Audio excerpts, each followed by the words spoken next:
As always Hollywood pop culture और super heroes के कई कमाल के अपडेट्स के साथ welcome back to nerdy news. Start ही करते हैं इस वीक के सबसे बड़े रिलीज से, मतलब अवतार फायर एंड ऐश से। आई एम श्योर अभी तक आप लोगों ने अवतार फायर एंड ऐश देख ली होगी, नहीं देखे होगे तो भाई अपकमिंग डेज में देखने जा भी रहे होगे। तो हाँ, ये मूवी रिलीज हो चुकी है और अगर इसके रॉटेन टोमेटोज की रेटिंग की बात करें तो क्रिटिक्स ने इसको बस 67% की रेटिंग दी है, लेकिन ऑडियंस ने 91% की। तो हाँ, सॉर्ट ऑफ कह सकते हो मूवी को लेकर मिक्स्ड रिएक्शन आ रहे हैं। पर्सनली मुझे ये मूवी कैसी लगी मैंने अपना रिव्यू चैनल पर डाल दिया है, आप लोग चाहो तो एक बार चेकआउट जरूर करना। एंड ऑब्वियसली अवतार मूवी के साथ हमेशा से उसका बॉक्स ऑफिस कलेक्शन होता है, वो काफी डिस्कशन में रहता है।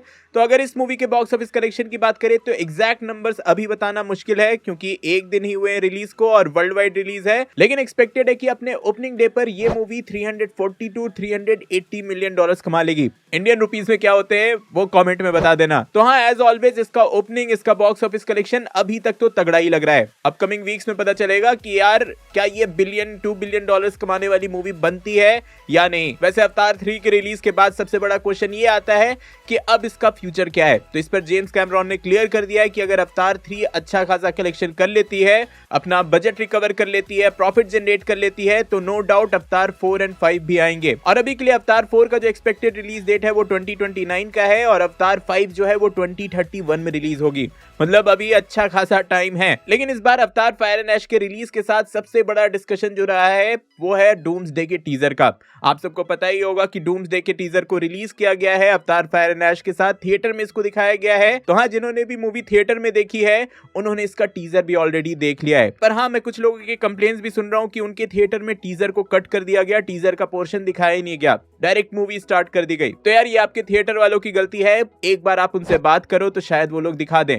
हो सके तो स्टार्टिंग में ही कंफर्म कर लो कि टीजर दिखाने वाले हैं या नहीं। वैसे अवतार फायर एंड ऐश के साथ सिर्फ डूम्सडे का पहला टीजर नहीं बल्कि द ओडिसी जो क्रिस्टोफर नोलन की नेक्स्ट मूवी है उसका भी फर्स्ट टीजर वहां दिखा दिया गया। पर हाँ, ये आपके लोकल थिएटर वालों पे डिपेंड करता है कि वो टीजर दिखाते भी हैं या नहीं दिखाते हैं। जिन्होंने ये मूवी देख ली है वो लोग कमेंट में बताना कि थिएटर में टीजर दिखाया गया या नहीं। वैसे हाँ, एक बात श्योर है कि पीवीआर वाले जो हैं वहां टीजर डेफिनेटली दिखाया जाएगा। पीवीआर ने अपने सोशल मीडिया पे खुद ये इमेज शेयर करते हुए कंफर्म किया कि हर हफ्ते एक नया टीजर डूम्सडे का अवतार फायर एंड ऐश के साथ रिलीज किया जा रहा है। मतलब इस वीक जो टीजर आया था वो पहला टीजर है, नेक्स्ट वीक सेकंड टीजर आएगा, थर्ड वीक तीसरा टीजर एंड फोर्थ वीक चौथा टीजर। तो ये तो हो गई ऑफिशियल रिलीज की बात। अब बात कर लेते हैं अनऑफिशियल डिटेल्स के बारे में, लीक्ड के बारे में। ऑब्वियसली टीजर को थिएटर में रिलीज किया है तो पब्लिकली वो लीक तो होना ही था, कोई ना कोई हॉल से रिकॉर्ड करके अपने सोशल मीडिया पे पोस्ट तो कर ही देगा। तो ऐसा इसके साथ भी हुआ है। लेकिन इससे पहले बात कर ले कि नेक्स्ट वीक क्या होने वाला है। तो नेक्स्ट वीक के टीजर का ये डिटेल निकल कर आया है जिसमें आप क्लियरली देख सकते हो कि जो टीजर का रन टाइम है वो 1 मिनट 23 सेकंड्स का होने वाला है। और इसी के साथ ये भी खबर है कि जो फर्स्ट टीजर है वो स्टीव रॉजर्स पे फोकस किया था, वैसे ही जो सेकंड टीजर होगा वो थॉर के कैरेक्टर पे फोकस करेगा और ऐसे ही सो ऑन बाकी के कैरेक्टर्स पे फोकस करते हुए बाकी के टीजर्स आएंगे। लेकिन ये पर क्वेश्चन आता है कि क्या आप लोग एक ही मूवी को 4 बार देखोगे सिर्फ डूम्सडे का टीजर देखने के लिए? आई गेस मेजॉरिटी लोग ऐसा नहीं करने वाले हैं। तो हाँ, उनके लिए मैंने जो अपने व्हाट्सएप ग्रुप है उसमें वो टीजर्स को पोस्ट कर दिया है, आप लोग चाहो तो वहां चेकआउट कर सकते हो। बाकी अगर आपके पास बहुत पैसा है तो बिंदास 4 बार जाकर थिएटर में एक्सपीरियंस कर लेना। अभी के लिए टीजर्स में क्या क्या लीक हुआ है वो इन्फॉर्म कर देता हूँ। तो ऑब्वियसली स्टीव रॉजर्स का जो ट्रेलर आया है डूम्सडे वाला वो लीक हो चुका है, वो आप मेरे व्हाट्सएप ग्रुप पर देख सकते हो। फिर क्रिस्टोफर नोलन की मूवी जो है ओडिसी वो भी लीक हो चुका है, उसका भी इंफॉर्मेशन आपको व्हाट्सएप पर मिल जाएगा। फिर इससे हटकर जो थॉर का अपकमिंग जो टीजर है डूम्सडे का, उसका ऑडियो भी लीक हो चुका है। फिर साथ ही डूम्सडे में जो एक्समेन का म्यूजिक होने वाला है, जो म्यूजिक एक्समेन के लिए यूज किया गया है वो भी लीक हो चुका है। और इसी के साथ सबसे बड़ी बात, जो टीजर को ऑफिशियली रिलीज नहीं भी किया गया, मतलब थिएटर में रिलीज नहीं भी किया गया, मतलब स्पाइडरमैन ब्रांड न्यू डे, वो भी अब लीक हो चुका है। मतलब स्पाइडरमैन ब्रांड न्यू डे का जो अपकमिंग ट्रेलर है जो कि मोस्टली दिसंबर एंड या जनवरी के फर्स्ट वीक में आएगा, वो भी पब्लिकली लीक कर दिया गया है। उस टीजर में क्या हुआ आप स्क्रीन पे पढ़ ही सकते हो। तो हाँ, कह सकते हो कि ये जो पूरा वीक था वो लीक्स के अराउंड ही रहा। लेकिन हाँ, ऑफिशियली भी बहुत कुछ पब्लिकली रिवील किया गया है।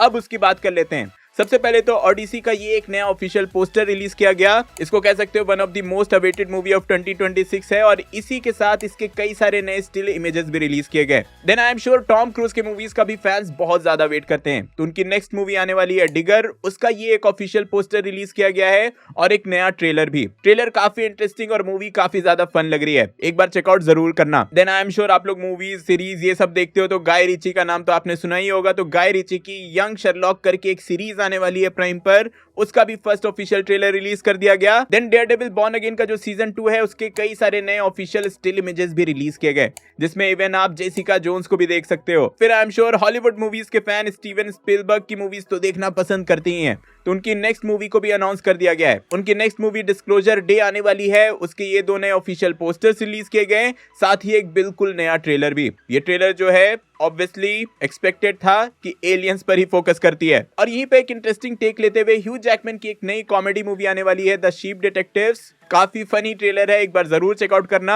और ह्यू जैकमैन की बात हुई रही है तो the death of robin hood करके एक अपकमिंग लाइव एक्शन मूवी आने वाली है, जिसमें ह्यू जैकमैन जो है वो खुद रॉबिन हुड का कैरेक्टर प्ले कर रहे हैं, तो उनका ये फर्स्ट ऑफिशियल लुक भी रिवील किया गया। एंड ऑब्वियसली 25 दिसंबर को स्ट्रेंजर थिंग्स के सीजन 5 का वॉल्यूम 2 आने वाला है, उसका एक नया ट्रेलर रिलीज कर दिया गया। तो हाँ, कह सकते हो कि ये जो पूरा वीक था वो सिनेफाइल्स के लिए, मूवी लवर्स के लिए, हॉलीवुड मूवी के फैंस के लिए बहुत बड़ा वीक था। बहुत कुछ रिवील किया गया है, बहुत सारे नए इन्फॉर्मेशन आए हैं, और कह सकते हो कि भाई लीक्स और ट्रेलर्स की तो बरसात हो गई है। चलो इन रिलीजेस को पीछे छोड़ते हुए आ जाते हैं अपने फेवरेट सेक्शन कुछ छोटे मगर मेजर अपडेट्स पे, जहां सबसे पहले तो है it welcome to dairy.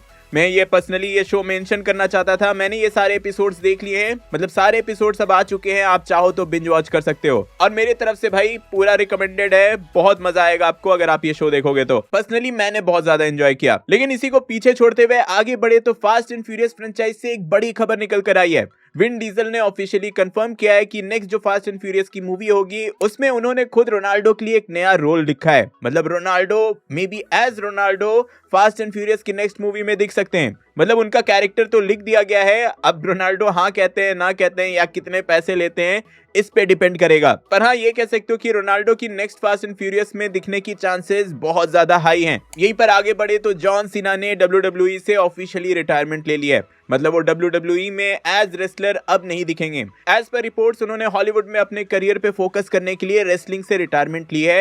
And obviously कह सकते हो कि यार हॉलीवुड में काम करने से बहुत ज्यादा डेंजरस है WWE में एज रेसलर काम करना। इसके बाद यहीं पर मार्वल के फ्यूचर से, मतलब मार्वल के फ्यूचर सागा से कुछ खबर है। मतलब सीक्रेट वॉर्स के बाद जो म्यूटेंट सागा स्टार्ट होगा वहां से कुछ खबर निकल कर आई है। सबसे पहले तो ये खबर आई है कि म्यूटेंट सागा में बॉलीवर ट्रास्क, सेंटिनल्स और मिस्टर सिनिस्टर जैसे विलन्स को मल्टीपल टाइम यूज किया जाएगा। ये तीनों ही विलन्स मल्टीपल स्टोरीज में रीअपियर होते रहेंगे। इसके बाद म्यूटेंट सागा ऐसा भी नहीं होगा कि सब कुछ म्यूटेंट्स पे ही फोकस करेगा, वहां कॉस्मिक एलिमेंट्स भी होंगे और कॉस्मिक एलिमेंट को वहां कैरी करेंगे एटर्नल्स और सेलेस्टियल्स जैसे कैरेक्टर्स, विच मींस कि एटर्नल्स और सेलेस्टियल्स भले ही अभी ना दिखें, लेकिन हाँ म्यूटेंट सागा में एटर्नल्स का रिटर्न होने वाला है। देन इसी के बाद एन्या टेलर जॉय की सिल्वर सर्फर की वर्जन का कुछ कॉन्सेप्ट आर्ट भी रिवील किया गया। ऐसा बोला जा रहा है कि इनिशियली मार्वल वाले एन्या टेलर जॉय को एज सिल्वर सर्फर कंसीडर कर रहे थे फैंटास्टिक 4 की मूवी के लिए, लेकिन हाँ बाद में ये बात आगे बढ़ी नहीं। देन यहीं पर पिछले पूरे वीक एक मेगा रूमर ये रहा कि बैटमैन पार्ट 2 में ब्रैड पिट को कास्ट कर लिया गया है, और ये रूमर्स कई सारे फैंस इवन मेरे कमेंट सेक्शन में भी आके बोल रहे थे। तो हाँ, इसी पर एक नया अपडेट आया है कि नहीं, ऐसा कुछ नहीं होने वाला है। ब्रैड पिट किसी भी वे में बैटमैन पार्ट 2 से इन्वॉल्व नहीं है, वो उस मूवी में नहीं दिखेंगे। देन यहीं पर गेमर्स के लिए बहुत बड़ी खबर है। आई गेस सारे ही गेमर्स टूम रेडर को जानते ही होंगे, टूम रेडर्स का गेम खेलते ही होंगे। तो हाँ, टूम रेडर्स की एक लाइव एक्शन सीरीज आने वाली है जिसमें सोफी टर्नर और जेकब आइजक दोनों को ही कास्ट कर लिया गया है। देन इसी के साथ लाबूबू नाम आपने बहुत सुना होगा पिछले कुछ महीनों में। तो हाँ, इस पे एक मूवी बनने वाली है लाइव एक्शन, उसके डायरेक्टर फाइनल हो चुके हैं। पैडिंगटन जैसे मूवी के डायरेक्टर पॉल किंग इस मूवी को भी डायरेक्ट करने वाले हैं। देन स्टार वॉर्स फ्रेंचाइज की जो नेक्स्ट मूवी आने वाली है स्टार वॉर्स स्टार फाइटर, जिसमें Ryan Gosling as lead character दिखेंगे, उस मूवी की फिल्मिंग पूरी तरह से कंप्लीट हो चुकी है। ये मूवी 28 मई 2027 को रिलीज होगी। और इसी के साथ वंडरमैन की जो सीरीज आने वाली है नेक्स्ट ईयर जनवरी में, उसमें स्पाइडरमैन के डायरेक्टर डेस्टिन डैनियल क्रेटन का भी कैमियो होने वाला है। तो हाँ यार, ये थे छोटे मगर मेजर अपडेट्स। अब डेस्टिन डैनियल क्रेटन की बात हुई है तो पूरा फोकस लाते हैं अपना स्पाइडरमैन ब्रांड न्यू डे पर। तो ब्रांड न्यू डे के डायरेक्टर डेस्टिन डैनियल क्रेटन ने स्पाइडरमैन की रैप पार्टी से ये एक फोटो शेयर किया है। हाँ, ब्रांड न्यू डे की जो फिल्मिंग है वो ऑफिशियली पूरी तरह से अब कंप्लीट हो चुकी है। उसी को सेलिब्रेट करते हुए ये फोटो पोस्ट किया गया। इवन जितने भी क्रू मेंबर्स वहां थे उनको एक ग्रीटिंग कार्ड के जैसा ये दिया गया है, जो आप स्क्रीन पे देख ही सकते हो, जिसमें स्पाइडरमैन का नया लोगो रिवील हो जाता है। फिर यहीं पर ब्रांड न्यू डे से रिलेटेड कुछ रिपोर्ट्स और रूमर्स भी आए हैं, जिसमें सबसे पहले तो कैमेलियन का कैरेक्टर भी इस मूवी में दिख सकता है। रिपोर्ट्स की माने तो इस कैरेक्टर को सेट पर स्पॉट किया गया था। देन इसी के साथ मार्वल का नेटफ्लिक्स यूनिवर्स, मतलब डेयरडेविल का जो वहां यूनिवर्स था, उससे एक और कैरेक्टर ब्रांड न्यू डे में दिखेगा। ऑब्वियसली पनिशर तो दिखने वाला है, लेकिन एक और जो नया कैरेक्टर होगा वो डेयरडेविल नहीं होगा, ऐसी खबर आई है। विच मीन्स कि या तो ल्यूक केज या तो आयरन फिस्ट या मे बी कोई एक साइड कैरेक्टर। और यहीं पर ट्रैमर टिलमन इस मूवी में कास्ट किए गए थे, आप सबको पता ही होगा, आपने इन्हें लास्ट मिशन इम्पॉसिबल की मूवीज में देखा होगा। तो इनको लेकर ये खबर है कि ये डिपार्टमेंट ऑफ डैमेज कंट्रोल के हेड होने वाले हैं इस मूवी में। जिन्होंने भी अवेंजर्स की फर्स्ट मूवी देखी है वो डिपार्टमेंट ऑफ डैमेज कंट्रोल के बारे में जानते ही होंगे। तो हाँ, उसी डिपार्टमेंट के ये हेड होंगे। और जाते आते सीक्रेट वॉर से फिर से एक र्यूमर आई है जो कि लगभग हर वीक आती है कि भाई Spiderman one of the lead character होने वाला है सीक्रेट वॉर्स में।